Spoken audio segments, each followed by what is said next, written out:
డబ్బు, అనారోగ్యం, ఉద్యోగం, వ్యాపారం, అప్పులతో బాధపడుతున్నారా? మీకోసమే లాంచ్ యువర్ ఫ్యూచర్ ప్రోగ్రామ్.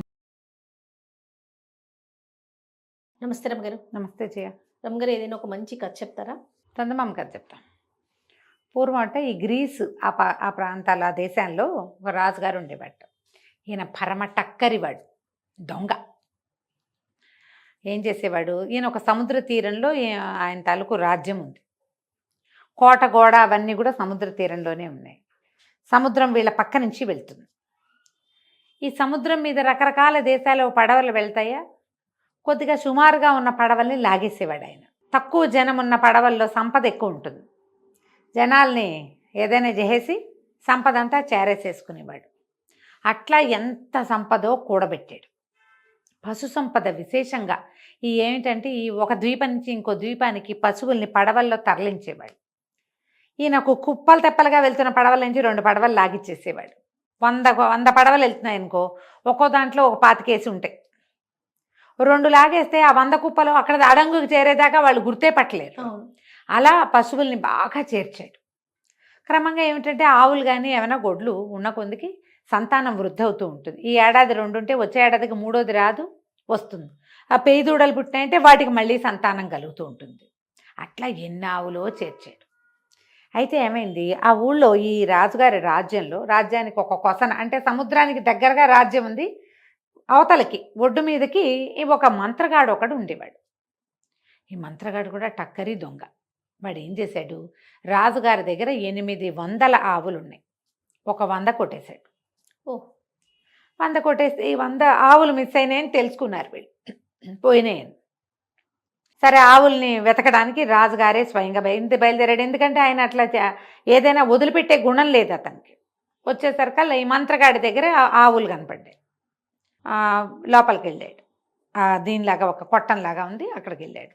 మా ఆవులు పోయినాయి, ఇక్కడ ఏమైనా కలిసిపోయినాయేమని చూడడానికి వచ్చాను అనేసరికల్లా మంత్రగాడు అడిగాడు, మీ ఆవులు తెల్లటివా నల్లటివా అని అడిగాడు. తెల్లటివే అన్నాడు.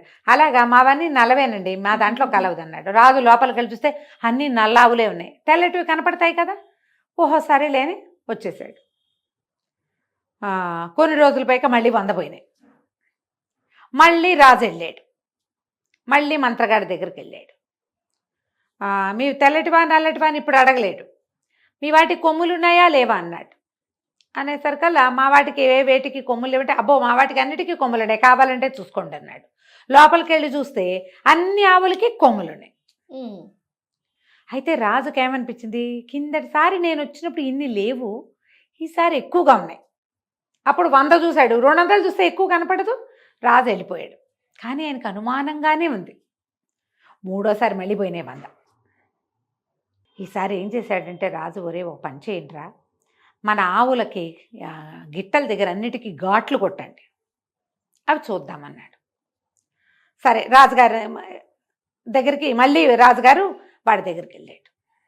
ఆ ఘాట్లు కొట్టడానికి ముందే మూడో ట్రిప్పు వెళ్ళేసరికల్లా, మీ ఆవులు ఏంటంటే మావి మా ఆవులు కొన్ని నల్లటివి కొన్ని తెల్లటివి, అంటే మావన్నీ మచ్చలావులండి, కావాలంటే చూసుకోండి అన్నాడు. చూస్తే అన్నీ మచ్చలావులు ఉన్నాయి.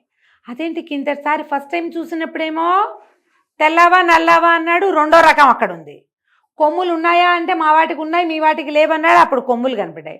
అదేంటి, నేను కిందటిసారి చూసాను, మీకు ఆవులకు మచ్చలు లేవే అన్నాడు రాజు. ఎందుకు లేవండి, అప్పుడు ఉన్నాయి, మీరు రంగు ఒకటే చూసారు, కావాలంటే చూడండి అంటే అన్ని మచ్చలావులు కనపడ్డాయి.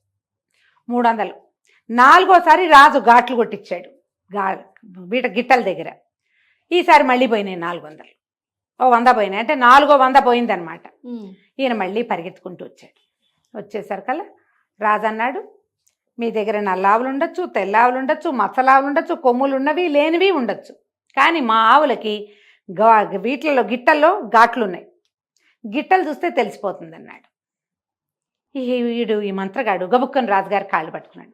బాబు క్షమించండి, మీ ఆవులన్నీ నేనే కొట్టేశానండి.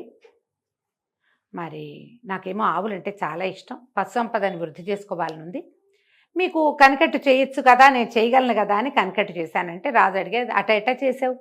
ఓసారేమో అన్నీ ఒక రంగులోనే కనపడ్డాయి, 2వసారేమో కొమ్ములు లేనట్టు కనపడ్డాయి, 3వసారేమో మచ్చలు ఉన్నట్టు కనపడ్డాయి. అంటే కాదండి, నా దగ్గర ఒక బ్రహ్మాండమైన రేకు ఉంది, ఆ రేకు ఏంటంటే తెల్లటివి నల్లటివి గాను, నల్లటివి తెల్లటివి గాను, నలుపు తెలుపు రెండు అడిగితే మచ్చలు గాను, కొమ్ములు ఉన్నట్టు లేనట్టు చూపించగలదండి. ఆ రేకు వల్ల నేను మిమ్మల్ని మోసం చేశానండి అన్నాడు. మీ ఆవులు మీరు తీసుకుపోండి, పర్వాలేదు అనేసరికల్లా రాజుగారు సరే రిలాక్స్ అయ్యి మీరు తీసుకుపోండి అన్నాడుగా. రిలాక్స్ అయిపోయాక ఏమన్నాడు, ఓ పని చెయ్యి, ఆ రేక్ ఏమిటో నాకు ఇచ్చేసి. ఈయన ఎందుకంటే బేసిక్ దొంగ రాజుగారు, చాలా మందిని మోసం చేసే ఈ సంపద అంతా కూడబెట్టాడు కదా, మొదట అదేగా చెప్పుకున్నాం. ఆ రేకు ఇచ్చేయమన్నాడు. అనేసరికి ఇతను అన్నాడు ఆ మంత్రగాడు, రేకు మా దగ్గర లేదండి, ఎదురుగుండా చూడండి పర్వతం ఉంది, ఆ పర్వతంలో ఒక మబ్బులా కనపడుతుంది చూసారా, అందులో దాచిపెట్టా, మీరు విశ్రాంతి తీసుకోండి, మా దగ్గర ఒక ముసలాయన్ని ఉన్నాడు, మా ముసలాయన్ని పంపించి తెప్పిస్తా, మీరు ఈ లోపల చక్కగా ఆవు పాలు తాగి ఆవు పెరిగేసుకుని అన్నం తిని రిలాక్స్ అవ్వండి అన్నాడు. గుంపంతా రిలాక్స్ అవుతున్నారు.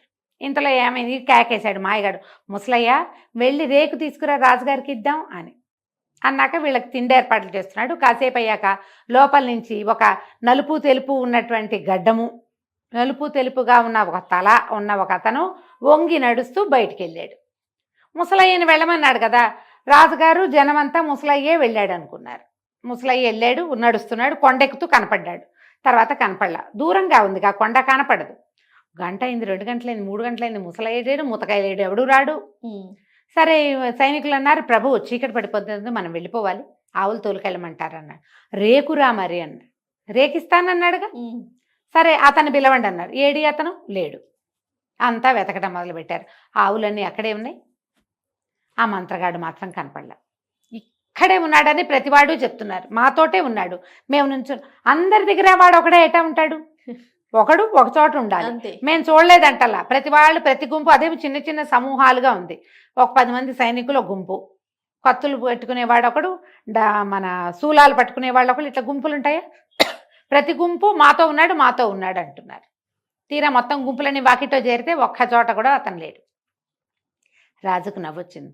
ఒరే వాడేరా ముసలయ్య, మనకి టోపీ పెట్టాడు, వాడు తెలుపుని నలుపుగా, నలుపుని తెలుపుగా చూపించగలిగే శక్తి ఉంది వాడికి, రేకుందని చెప్పి మన ఇక్కడ ఆపి చల్లగా సర్దుకున్నాడు. వాడు కొండల్లోకి వెళ్ళిపోయాడు, వాడిని మనం పట్టుకోలేము. సరే ఇక వాడిచ్చే శక్తులు ఏం లేవు మనకి, మన గొడ్లు మనం తీసుకుపోదాం పట్టండి అని చెప్పేసి ఈ గొడ్లన్నిటి ఆవులు 400 ఇక్కడికి వచ్చేసాయి కదా, 400 ఆవుల్ని తోలుకుంటూ వెళ్ళిపోయాడు. ఆ మంత్రగాడు మళ్ళీ వీళ్ళకి కనపడలేదు, తప్పించుకుని వెళ్ళిపోయాడు. ఏమిటి ఇన్ని రోజులు రాజుగారి ఆవు పాలు హాయిగా యథేచ్ఛగా వాడుకుని ఆయనకి టోపీ పెట్టి బురుడి కొట్టించి చల్లగా వెళ్ళిపోయాడు. కథ కంచికి మనం ఇంటికి. బాగుందండి. నమస్తే. నమస్తే.